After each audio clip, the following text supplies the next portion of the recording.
I love horror games. Besides RPGs, it's probably my favorite genre of video game. There's just something really cool about a game that's meant to make you afraid to play it.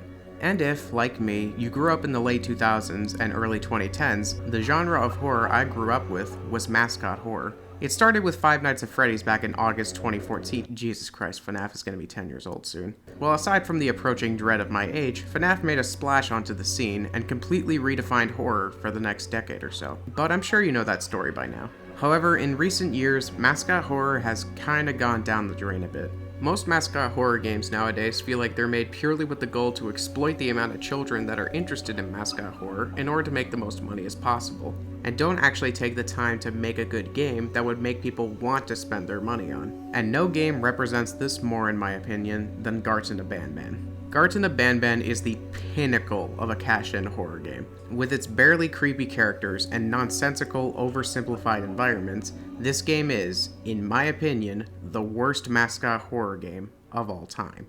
To understand why, I'll be going over its gameplay, its story, its environments and creepiness, and the business practices by the game devs. First, let's talk about gameplay.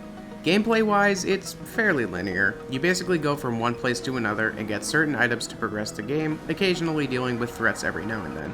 I don't really have much to say on it since there really isn't anything wrong with this particular type of gameplay, and plenty of other horror and even non-horror games have done this in the past to great success. Where I have a problem in Garten of BanBan's case though is the fact that in those other games, though the gameplay may be linear, it was also surrounded by an experience that was fun and or had an engaging story that made me want to keep going to discover its secrets.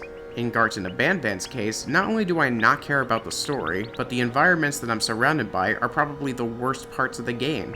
And while on the subject of story, I guess it's as good as time as ever to talk about it, or rather, a lack thereof.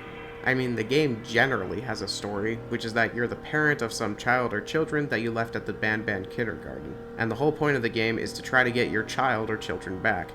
I mean, it's okay, I guess. But the existence of this story isn't present in the first chapter. The story only really gets told to you in the second one. You know, the one that you pay money for? If this first BanBan game was made to convince me to buy the sequels to see where the story goes, then you utterly failed at that because you didn't even showcase a story to begin with. I mean, Christ, the literal point of a first chapter or demo is that it's meant to showcase the dev's vision for the project and generate hype for the subsequent games and their stories. How can you generate hype for something that doesn't have a story? And speaking of the demo, the funniest part about it is the fact that of every chapter, it's probably the one that most resembles an actual kindergarten. But every subsequent chapter's environments get more and more nonsensical, which is what some people would call a segue. The environments of Garten of BanBan are probably some of the most uninspired and aesthetically unappealing environments I've ever seen in a video game. Seriously, I don't even know what I'm supposed to be looking at half the time. If the game is trying to go for a liminal aesthetic, then I guess in that regard it's successful, but this is all supposed to be taking place inside of a kindergarten. Tell me, what part of the environment here is supposed to tell me that this is a kindergarten? Not only that, but the character designs are just really shallow. It seems like they weren't exactly trying to make good or even creepy characters. Rather, they just assigned a blob with a specific color and gave it weird-looking eyes. Combining this with its lackluster gameplay, and it really seems like the people making this didn't really care about making a good game, they just sort of threw something together in the hopes that a lot of people would play it. Which leads me to my final point. This is probably my biggest critique of Garten of BanBan, and probably the best example that I have that the devs just wanted to exploit the genre for as much money as possible. Because I could forgive lackluster gameplay and boring as hell environments and the not so creepy characters and jump scares if the game was free. Because at the very least, you wouldn't have to spend money on these games and they could just be played if you wanted to play them.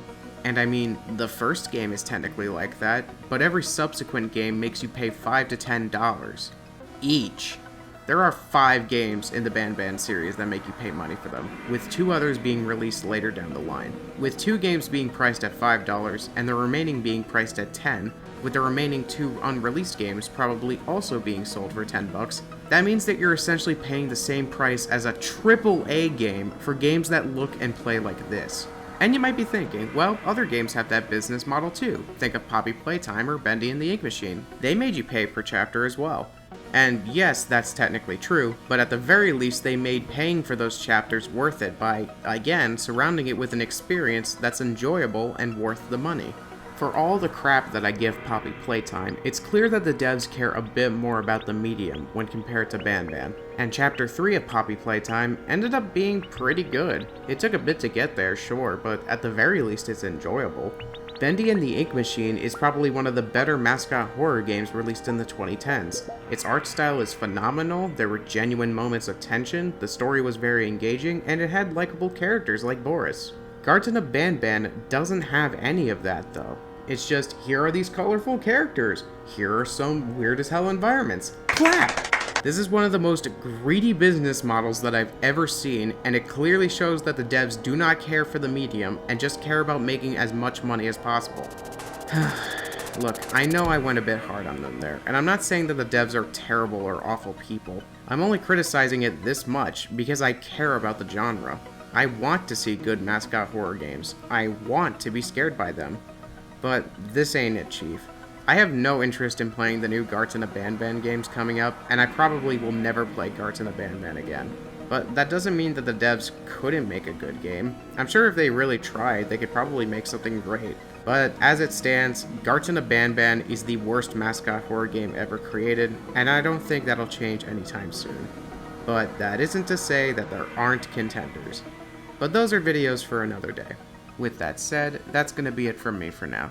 Thanks for watching. If you like this kind of content and you want to see more, hit the like button and subscribe as I try to upload 1 to 2 videos per week.